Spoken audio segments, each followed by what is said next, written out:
nag bi ma fa jógee rek dafa mel ni gaa yàkkamti woon nañu commencé di def mainlevée générale moo tax commission d'enquête parlementaire ñëw parce que li ñu seetlu mooy lotissement yooyu yëpp depuis bi ñu koy waajal au niveau des impôts et domaines ak services yi ci intervenir yëpp la plupart du temps muy l'urbanisme muy les différents services des impôts et domaines ba ni mu demee CCOD ak niñ ko génnee ba commencé séddale amu ci la à 90% respecté wul la loi à 90% dafa jalgati la loi loolu nag baax na commission d'enquête parlementaire saisiru ci paraxe bi ñu gaawantu bi ma fa jógee commencé di def ay mainlevée ak di bëgg a séddale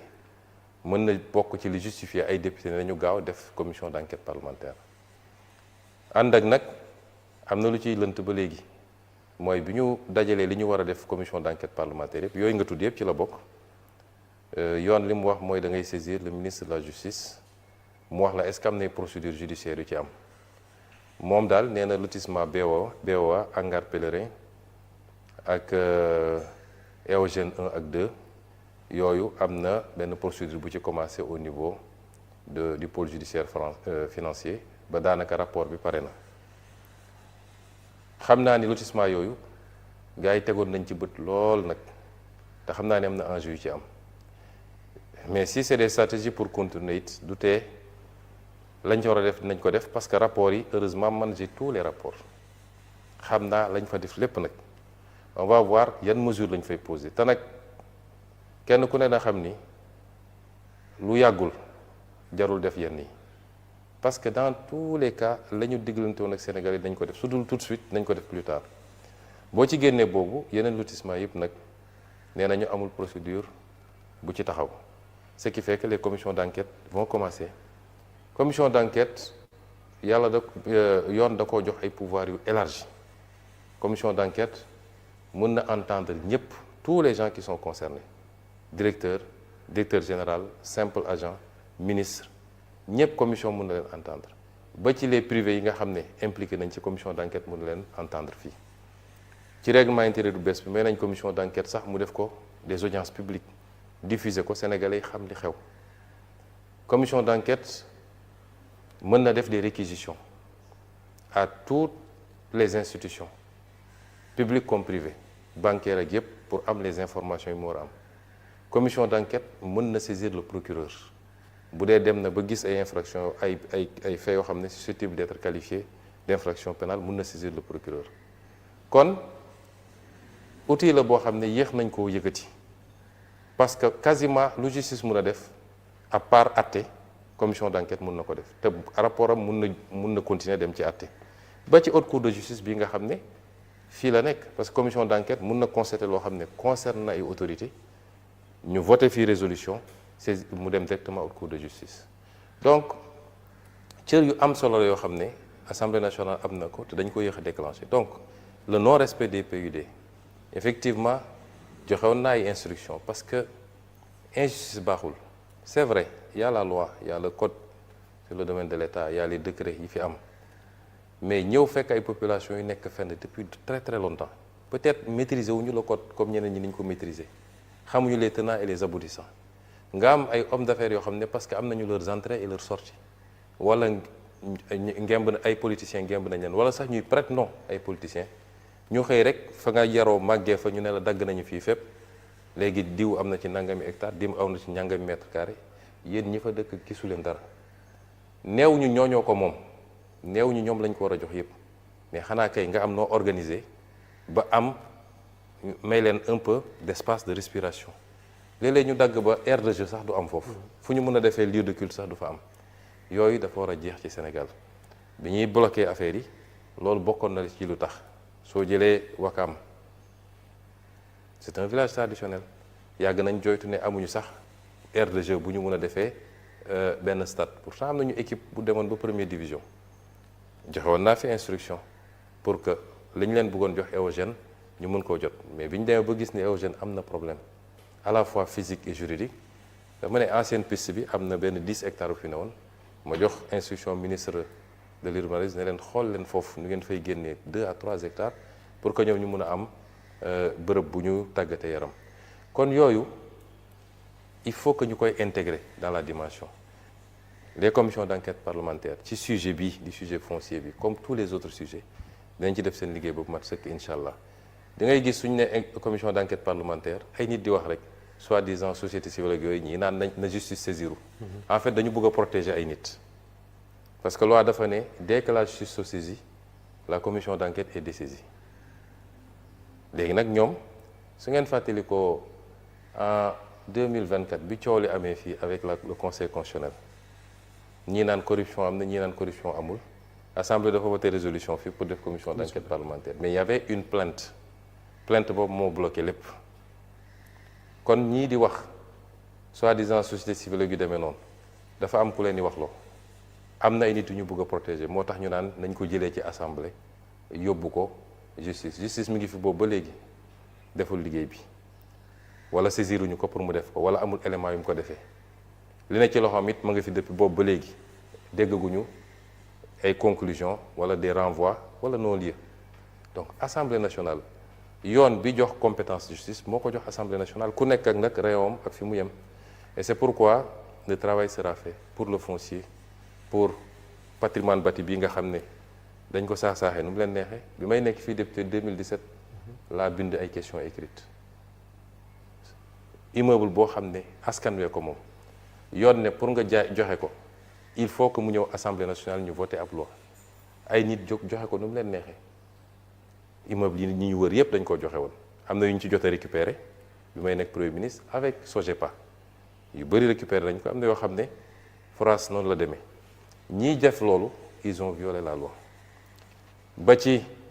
li ñu war a def ci wàllu lempo gi parce que yàgg naa wax fii ni ay milliards et milliards ci exonération yoo xam ne warut ak ci yeneen ak yeneen ay remises gracieuses ay autorités di violer la loi di joxe lu leen neex loolu il faut ñu xool ko donc loolu mooy les commissions d'enquête parlementaire donc ci foncier bi comme ci yeneen yi ba ci licence de pêche yi ba ci un étudiant un ordinateur nit ñi jàpp ne dañ ko diriger contre X Y ci ngay dégg ñu naan les gens utilisent l'Assemblée nationale pour régler des comptes. Oui. D'accord. Pour régler des comptes il faut que compte am d'abord premier débat bi mooy li ñuy wax compte mooy am na lu nit def am na lu defu ba pare kon loolu moo war woon am d'abord ensuite Assemblée nationale constitution ak règlement intérieur nga xam ne loi organique la moo ko ne am nga sañ-sañ ci loolu te ñun protégé wuñ ci kenn nag ku ci bokk Pastef ak ku ci bokk feneen la preuve am na benn ci commission d'enquête parlementaire yi c'est sous notre régime bi ñu koy dugal fii j'étais premier ministre te jàpp naa ne ñi ko dugal parce que opposition la man lañ ci doon viser certainement parce que jàpp nañ ni laale naa ci bi ma ñëwee fii laa ko dugal man maa ko dugal en bureau ñu valider ko majorité accès parce que su majorité ne woon d'accord ma du dem ñun ñoo am majorité tout le bureau 2 opposants ñoo ci nekk li ci des yëpp waa Pastef lañ kon ñun amuñu ci diw Massamba ak Mademba cas bu nga xam ne cas bu suspect la ñu am ci loo xam ne des débuts d'éléments la nañ ci def commission d'enquête parlementaire. Et justement par rapport au bâtiment bi nga xamante ne Boury mi ngi koy wax tout à l'heure bi nga yegsee juste après bi nga nekkee premier ministre bu Sénégal daanaka dogal yi nga jël bokk na ci arrêter tous les chantiers le secteur du BT a été très affecté pendant 2 ans presque le secteur du BTP est à terre est-ce que c'était une décision bien réfléchie xalaat nga ko bu baaxoon. non loolu bloqué wul le secteur du BTP loolu bloqué wu ko parce que amul kenn koo xam ne yor nga ay kayit en règle parce que man le travail que j'avais demandé ça a duré quelques mois après la ñu commencé di libérer di joxe les quitus ma joxe instruction waa DGESCOS ne leen ku remplir les critères ma génne benn circulaire ne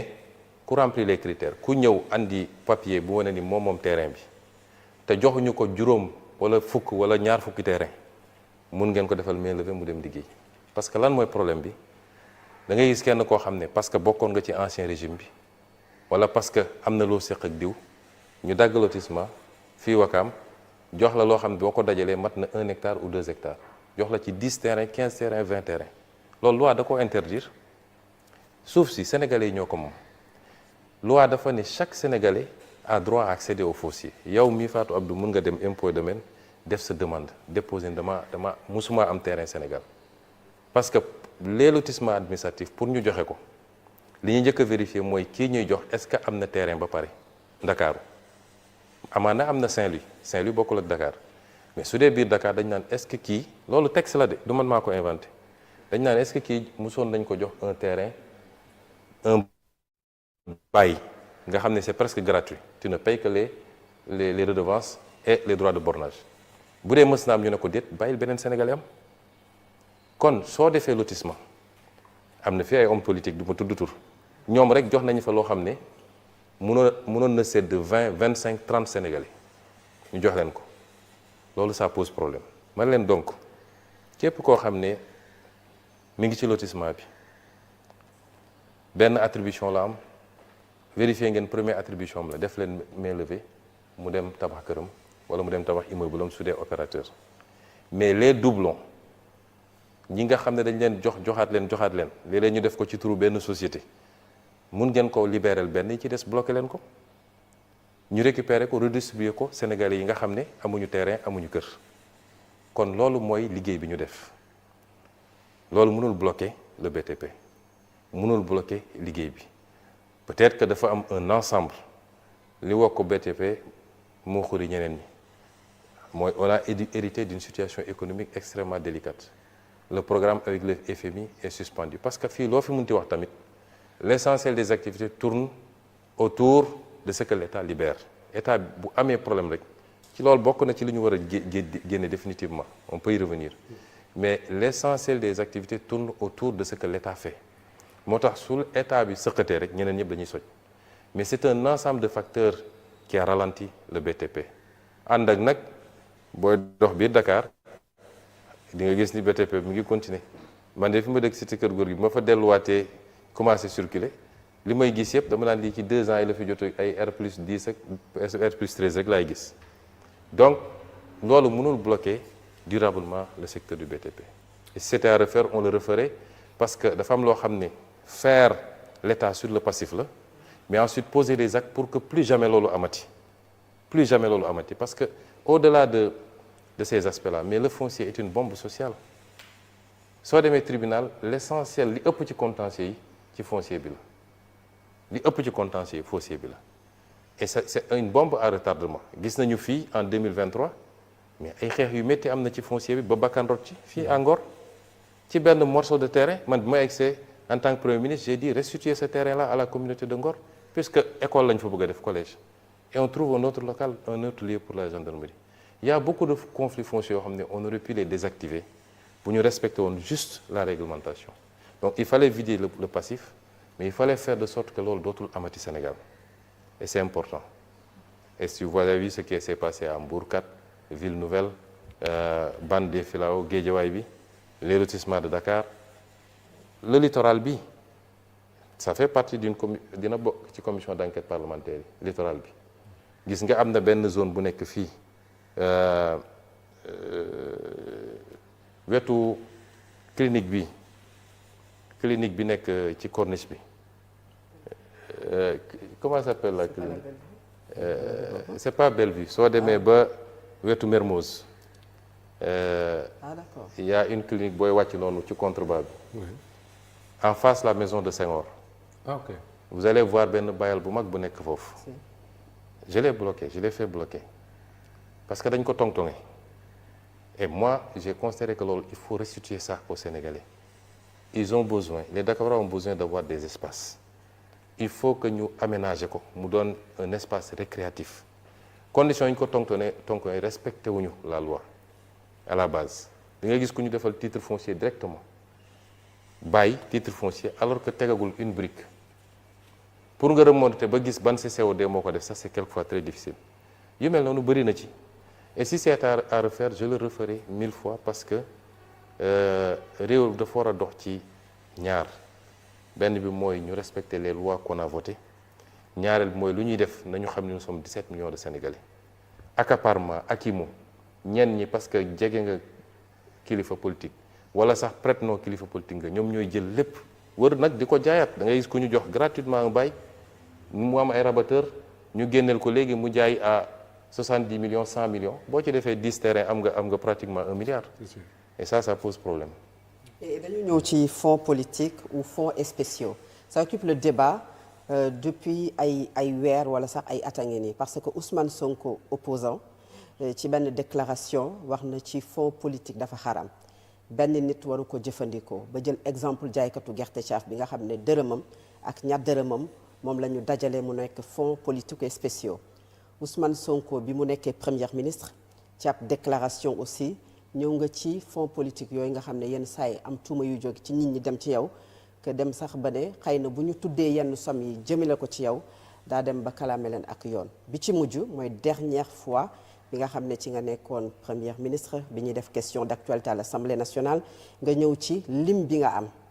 ci wàllu ko fonds yooyu nga xam ne moom lañ la jagleel mu toll ci 1 milliard 770 millions de francs CFA ndax yow yaay premier ministre bu Sénégal bu njëkk a am fonds politique ak ndax primature dañu ko jagleel fonds politique yooyu